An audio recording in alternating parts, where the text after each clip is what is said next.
This news is brought to you by Himcaps Professional College. Himachal Pradesh के निचले क्षेत्र में पूजनीय एवं फलों का राजा कहे जाने वाले आम के पेड़ का अस्तित्व खतरे में आ गया है, क्योंकि इस पर लकड़ी माफिया की गिद्ध दृष्टि पड़ गई है।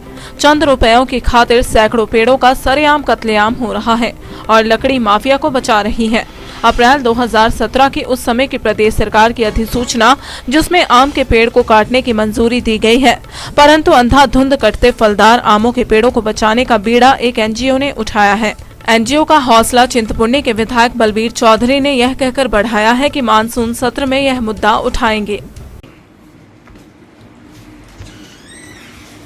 20 अप्रैल 2017 को कांग्रेस पार्टी की जब सरकार थी, एक ऐसा नोटिफिकेशन आया जो जनहित में नहीं था। उस नोटिफिकेशन के अनुसार आमों के जो दरख्त हैं निचले हिमाचल में, कोई 100 साल पुराना है, कोई 50 साल पुराना है, और सारे जो फलदार पौधे हैं, बड़े बड़े पौधे हैं, वृक्ष हैं, उनको काटने की परमिशन दे दी गई थी। दुर्भाग्य ये रहा कि ठेकेदारों ने और लोगों ने पैसे के लालच में आकर के फलदार और अच्छे फलदार मीठे फल काटने का प्रयास ही नहीं किया। हजारों के हिसाब से जिला ऊना से आम के वृक्ष काटे गए हैं। मैं समझता हूँ ये मानवता के लिए, मानव जाति के लिए दुर्भाग्यपूर्ण है, क्योंकि मानव जीवन के लिए आम का वृक्ष वैसे भी पूजनीय है, और इसके साथ साथ ही इस वृक्ष के जो फल हैं, ऋतु आने पर आदमी अगर उन फलों का प्रयोग करता है तो कई बीमारियों के, कई भयंकर गंभीर समस्याओं से भी वो छुटकारा पा सकता है।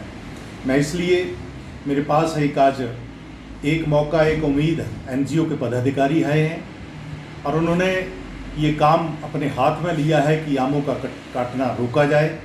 मैं विश्वास देता हूँ कि आने वाला जो हमारा मानसून सत्र है, इस सत्र में विशेष रेजुलेशन लेके आऊँगा, जिसमें हिमाचल प्रदेश के निचले भागों में जो आम के दरख्त काटने की परमिशन दी गई है, इसको अतिशीघ्र रोका जाए, बंद किया जाए। Thank you sir. नमस्कार दोस्तों, आज एक बड़ा ज़रूरी आप सबके बीच एक छोटा सा मैसेज लेकर के आया हूं मैं कि हमारे गगरेट विधानसभा के अंदर दिन रात ढेरों सारे अम्ब काटे जा रहे हैं, जो कि गलत है। आज एक भद्रकाली के बीच भी हमें सूचना मिली थी कि किसी मकान बनाने के कारण वो आम काटा जा रहा था, लेकिन हमने विनती की, हमारी टीम ने विनती की, लेकिन वो आम आज तो कट गया, आधा कट गया, आधा रुक चुका है, लेकिन कल को कोई भरोसा नहीं वो आम बचेगा या नहीं बचेगा। हमारे बुजुर्गों ने वो आम लगा रखे हैं, हमें कितना कुछ खाने को मिलता है, ऑक्सीजन मिलता है, सब कुछ मिलता है आम में, पर लेकिन हमारी सरकार से, हर किसी से आस जोड़ करके ये विनती है कि इस आम को कटने से रोका जाए। जय हिंद, जय भारत। नमस्कार, मैं Raju Sharma, state president transport Shiv Sena.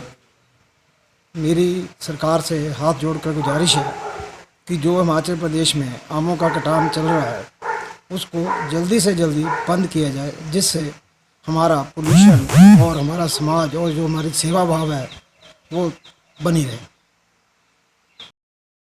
नमस्कार, आज आपके सामने इसलिए है क्योंकि आमों के कटान पर रोकथाम के हेतु हम काफ़ी समय से इसको देख रहे हैं। हमारे क्षेत्र में एक नोटिफिकेशन है गवर्नमेंट की, जो नोटिफिकेशन 20 अप्रैल 2017 की है। तो इस नोटिफिकेशन के अकॉर्डिंग जो आम है उसको काट सकते हैं, और जो वाइल्ड आम है, तो इसके कारण क्या है कि हमारे क्षेत्र में कई ज़्यादा आम बहुत ज़्यादा कट चुके हैं और लगातार कट रहे हैं। प्रशासन हो, फॉरेस्ट डिपार्टमेंट हो, आम लोग हों, पंचायत हो, बुद्धिजीवी हों, जब भी कोई कोशिश करते हैं तो उसमें नाकाम रहते हैं। क्योंकि कारण क्या है उसका? क्योंकि ये नोटिफिकेशन है। अब हम ये समझते हैं कि इन आमों का महत्व हमारे जीवन में क्या है।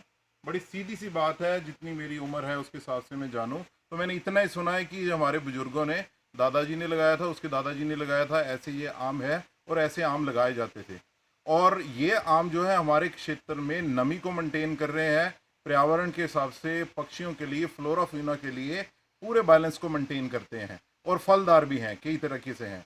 तो हम समझते हैं कि हमारे समाज में कई ऐसे लोग हैं जो इनका महत्व नहीं समझते हैं और कुछ पैसों के लिए इसको बेच देते हैं, कर देते हैं। आज हम बात करते हैं कि ये विश्वव्यापी महामारी कोरोना कोविड-19 चली हुई है। इसके कारण भी क्या है? सारे लोग घरों में बंद हैं और जितने भी पक्षी हैं, जितने भी जानवर हैं वो आज़ादी से घूम रहे हैं। कारण क्या है? हमारे जीवन जीने के तरीके और हमारी तरीके क्या है, खाने के तरीके हैं, समझने के तरीके क्या हैं इस पर्यावरण को।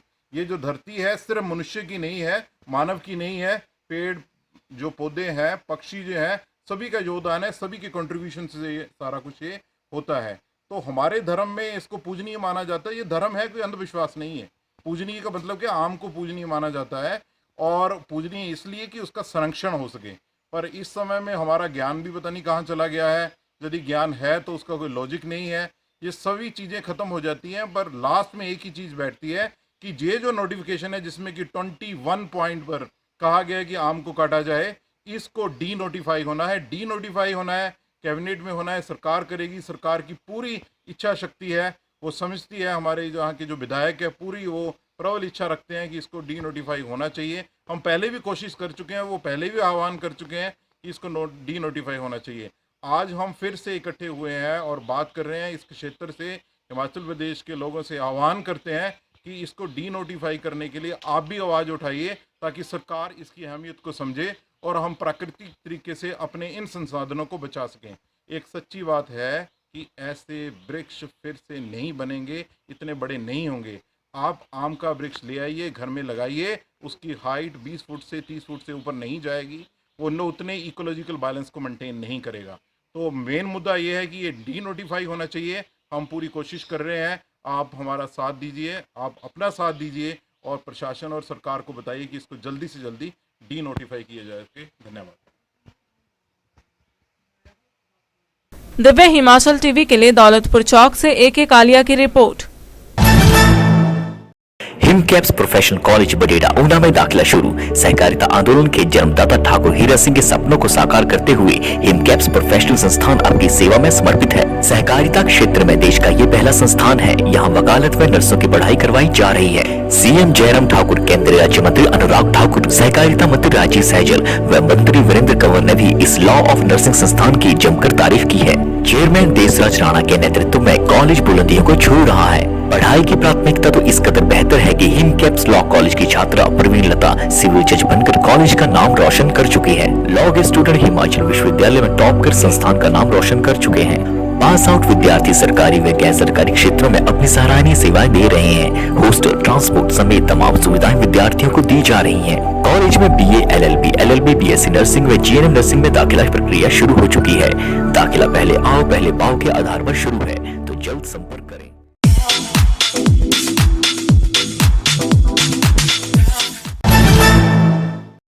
जय माता दी। मैं चिंतपूर्णी दरबार से मुख्य पुजारी विंदर सिंधा बोल रहा हूँ। हिमाचल सरकार द्वारा जो कोरोना वायरस महामारी के निर्देश दिए गए हैं उनका सभी पालन करें, मास्क लगा के रखें और कहीं बाहर जाना हो तो डिस्टेंस बना के रखें, मास्क लगा के रखें और अपने हर 15 मिनट बाद साबुन के साथ हाथ धोएं। अगर आप सुरक्षित हैं तो आपका परिवार सुरक्षित है। जय माता दी। कोरोना वायरस महामारी के कारण प्रधानमंत्री जी ने देश को आत्मनिर्भर बनाने के लिए स्वदेशी का आह्वान किया है। लोकल के लिए वोकल बने, लोकल खरीदें और लोकल पर गर्व करें।